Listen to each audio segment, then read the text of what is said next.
Stage 4 మోకాళ్ల అరుగుదలకి నొప్పి లేకుండా కీళ్ల మార్పిడి ఆపరేషన్ చేయబడును. Doctor Ramesh Gajula, endoscopic spine ortho surgeon and pain physician, పెనిషియా spine pain ortho and sleep centre, Uppal, Hyderabad.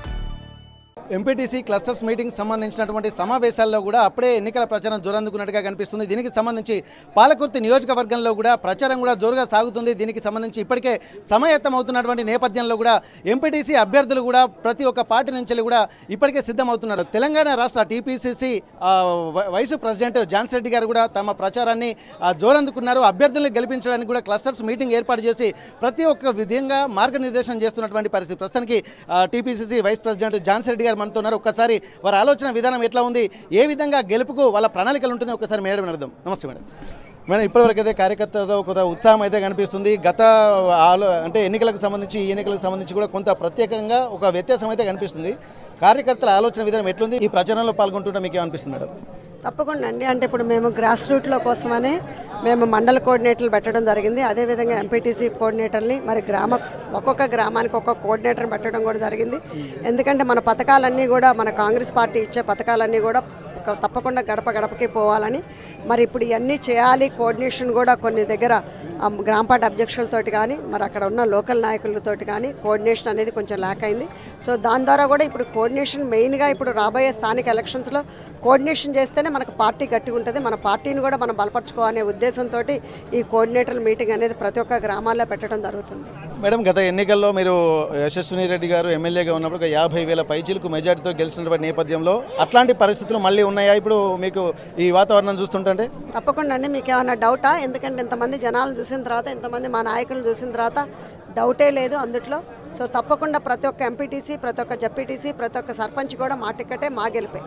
కొన్ని ప్రాంతాలలో కొంత అసంతృప్తి ఉన్నట్టుగా కనిపిస్తుంది. దానికి సంబంధించి స్థానికంగా ఉన్నటువంటి నాయకత్వం కూడా కొంత సర్దుబాటు అయితే చేస్తున్నట్టు కనిపిస్తుంది. మరి మీకు అట్లాంటి మీ దృష్టికి వచ్చాయా? ఎందుకంటే అసలు మీ దృష్టి ఉందా లేదా అన్నటువంటి పరిస్థితి. ఎందుకంటే మొన్న జరిగినటువంటి ఒక మీటింగ్లో ఒక స్థానికంగా ఉన్నటువంటి 7 సభ్యుల్ని కూడా మండల స్థాయి నాయకులను కూడా సస్పెండ్ చేసినట్టుగా తెలుస్తుంది.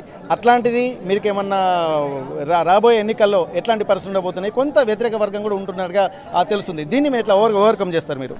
అంటే వ్యతిరేక వర్గాలు అనేది వాళ్ళకి అసంతృప్తి వర్గాలు అనేది 2 ఉన్నాయి ఇక్కడ. అదే 2 కలిపి ఒకటయ్యారు ఇప్పుడు. సో ఆ గ్రూప్ అనేది ఏంటంటే వాళ్ళకి సొంత ఇది కోసము సొంత బెనిఫిట్స్, అంటే వాళ్ళ అజెండా అనేది ఒక స్పెషల్ అజెండా ఉంది.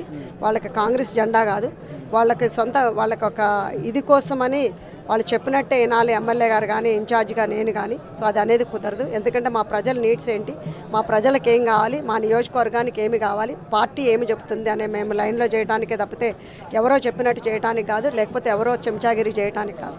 మేడం, ఒక్క ఓటు 2 మనుషులం పనిచేస్తున్నామని అన్నటువంటి ఒక మెసేజ్ మాత్రం మీరు ఇస్తున్నారు. అది ఎంతవరకు ఫలితాన్ని ఇస్తుంది అనుకోవచ్చు? ఇప్పుడు ఉన్నటువంటి ఎంపీటీసీ ఎన్నికలు, రాబోయే ఎన్నికల్లో మొత్తం పాలకుర్తి నియోజకవర్గంలో ఎన్ని స్థానాలు గెలుచుకుంటారన్నటువంటి భరోసా ఉంది మీకు? తప్పకుండా అట్లీస్ట్ మినిమం 85% మాదే అండి. మీద అది రాసి పెట్టుకోండి. ప్రతి ఒక్క మీరు చూస్తూనే ఉన్నారు. ఎందుకంటే మేము ఈ స్థానిక ఎలక్షన్స్లో మన ఎమ్మెల్యే గారి ఎలక్షన్స్ కంటే కూడా కష్టపడుతున్నాం. ఎందుకంటే మా ప్రజలు కూడా ఇప్పుడు మన పార్టీ అధికారంలో ఉంది కాబట్టి, మన కాంగ్రెస్ పార్టీ ఎన్నో మంచి పథకాలు ఇస్తుంది కాబట్టి గ్రౌండ్ లెవెల్లో కూడా ప్రజలు కూడా చాలా హ్యాపీగా ఉన్నారు. సో మరి నిన్నగాక మొన్న మాకు సన్నబియ్యం పథకమే కాదండి, మరి ఇప్పుడు రుణమాఫీయే కాదు, మరి ఇళ్ళు ముఖ్యంగా వాళ్ళ డ్రీమ్ హౌస్ అని అంటారు ఇంగ్లీష్లో. సో ఎంతో మన జన్మలో మనం ఎప్పుడు కూడా ఒక ఇళ్ళ వాళ్ళం అవ్వాలనే కోరుకుంటుంది. అది అనేది ఈరోజు కాంగ్రెస్ పార్టీ ద్వారా, ఇందిరమ్మ ఇల్లు ద్వారా వాళ్ళకి ఆ కోరిక అనేది నెరవేరింది. సో తప్పకుండా జనాల్లో అనేది ఆ స్పందన అనేది ఉంది. అదేవిధంగా నాయకుల్లో కూడా కోఆర్డినేషన్ కొరకే నేను ఇది పెట్టడం కూడా జరిగింది. సో కొంతమంది కోఆర్డినేషన్ సెల్ఫిష్ రీజన్ కోసం వాళ్ళు వేరే ఏది చేసినా కానీ ఈ తాటాకు చెప్పుళ్ళకి మాత్రం భయపడేదాన్ని కాదు. నేను కూడా బాలుని ఎంత కొడతారో అంత పైకి లెగుస్తుంది. సో అదేవిధంగా నేను స్థానిక ఎలక్షన్స్లో కూడా పనిచేస్తాను. అదేవిధంగా మన ఎమ్మెల్యే గారిని గెలిపించుకునేటప్పుడు కూడా అదేవిధంగా పనిచేశాను. ప్రతి ఒక్క నెగిటివ్ కూడా నేను ఛాలెంజింగ్గా తీసుకొని చేస్తాను. అది ఇంకా పట్టుదలే కానీ అది డిసప్పాయింట్మెంట్ అనేది ఉండదు.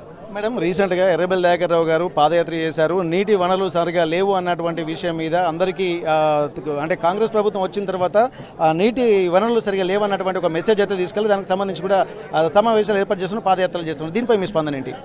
అంటే ఆయన మా పార్టీ గెలిచిన దగ్గర నుంచి కూడా షో పుటప్ అండి. ఎందుకంటే మా ఎమ్మెల్యే గారు అంతకు ముందు రోజే అధికారులతోటి తను రివ్యూ మీటింగ్ చేసుకోవడం జరిగింది. ఆ అధికార మీటింగ్లో కూడా మన ఫ్యూ డేస్లో వాటర్ ఇవ్వటం అనేది జరుగుతుందని నిశ్చయించారు. సో అది తెలుసుకున్న ఆయన ఇంకా ఆయన వల్లే నీళ్ళు వచ్చిందనేది షోపుటప్పు కోసం అని పాదయాత్ర అనేది స్టార్ట్ చేసిండు. మీరు ఈరోజే పేపర్లో చూసుంటారు. ఉత్తమ్ గారితో కూడా కలవటం జరిగింది మా ఎమ్మెల్యే గారు. సో అక్కడ ఉత్తమ్ గారు కూడా స్టేట్ లెవెల్లో మరి అందరూ అధికారులతోటి మీటింగ్ పెట్టుకోవడం కూడా జరిగింది. మరి అదే ఆ మీటింగ్ కూడా మా ఎమ్మెల్యే గారు కూడా వెళ్ళింది.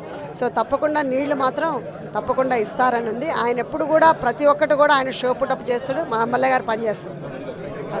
ఇక్కడ ప్రస్తుతానికైతే ఇక్కడ మనం చూస్తున్నాము, ఇక్కడ స్థానిక సంస్థలు ఉన్నటువంటి వాళ్ళందరినీ కూడా అంటే కాంగ్రెస్ పార్టీ నుంచి ఎవరు పోటీ చేసినా ఎంపీటీసీ ఎన్నికల్లో కూడా పోటీ చేసిన అందరూ కూడా గెలిపిస్తామని చెప్పి అంటున్నారు.